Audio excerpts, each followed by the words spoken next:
দেশব্যাপী vitamin A capsule campaign ২৮ June. দীর্ঘ বিরতির পর দেশে আবারও দেশব্যাপী ভিটামিন এ ক্যাপসুল ক্যাম্পেইন অনুষ্ঠিত হতে যাচ্ছে আগামী ২৮ জুন।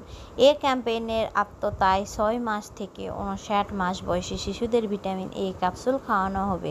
ক্যাম্পেইন বাস্তবায়নে দায়িত্ব থাকা জনস্বাস্থ্য পুষ্টি প্রতিষ্ঠান সূত্রে জানা গেছে, এবারের ক্যাম্পেইনে ২,৪৫,১৪,৯৭২ জন শিশুকে অন্তর্ভুক্ত করার জন্য লক্ষ্যমাত্রা নির্ধারণ করা হয়েছে। এর মধ্যে ৬ মাস থেকে ১১ মাস বয়সী শিশুদের সংখ্যা, যাদের নীল রঙের ভিটামিন এ ক্যাপসুল খাওয়ানো হবে, ২৮,৩৮,৭৯৪ জন এবং ১২ মাস থেকে ৫৯ মাস বয়সী শিশুদের সংখ্যা, যাদের লাল রঙের ভিটামিন এ ক্যাপসুল খাওয়ানো হবে, ২,৫,৭৬,১৭৮ জন।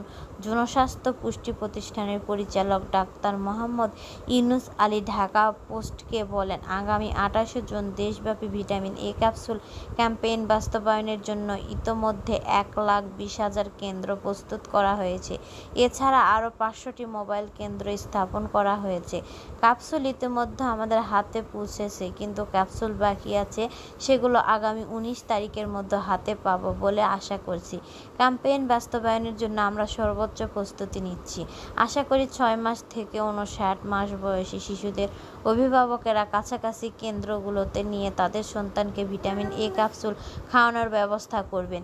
এদিকে আজ সকালে রাজধানীতে আয়োজিত এক অনুষ্ঠানে স্বাস্থ্য ও পরিবার কল্যাণ মন্ত্রী সরদার মোহাম্মদ সাখাওয়াত হোসেন বলেন, দীর্ঘদিন বন্ধ থাকা ভিটামিন এ ক্যাপসুল ক্যাম্পেইন আমরা আবার হাতে নিয়েছি। ক্যাম্পেইনটি সফল করতে সবাইকে আন্তরিক সঙ্গে কাজ করার আহ্বান জানাচ্ছি। বিশ্ব স্বাস্থ্য সংস্থার তথ্য অনুযায়ী বিশ্বে প্রায় ১৯ কোটি প্রাক বিদ্যালয় বয়সী শিশু ভিটামিন এ ঘাটতির ঝুঁকিতে রয়েছে। এসব শিশুর অধিকাংশই আফ্রিকা ও দক্ষিণ পূর্ব এশিয়ার দেশগুলোতে বসবাস করে।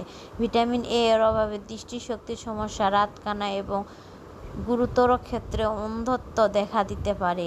শিশুদের অন্ধত্ব ও পুষ্টিহীনতা দূর করতে বাংলাদেশে ১৯৭৩ সাল থেকে ভিটামিন এ ক্যাপসুল খাওয়ানো শুরু হয়। তখন এটি জাতীয় রাতকানা রোগ প্রতিরোধ কার্যক্রম নামে পরিচিত ছিল।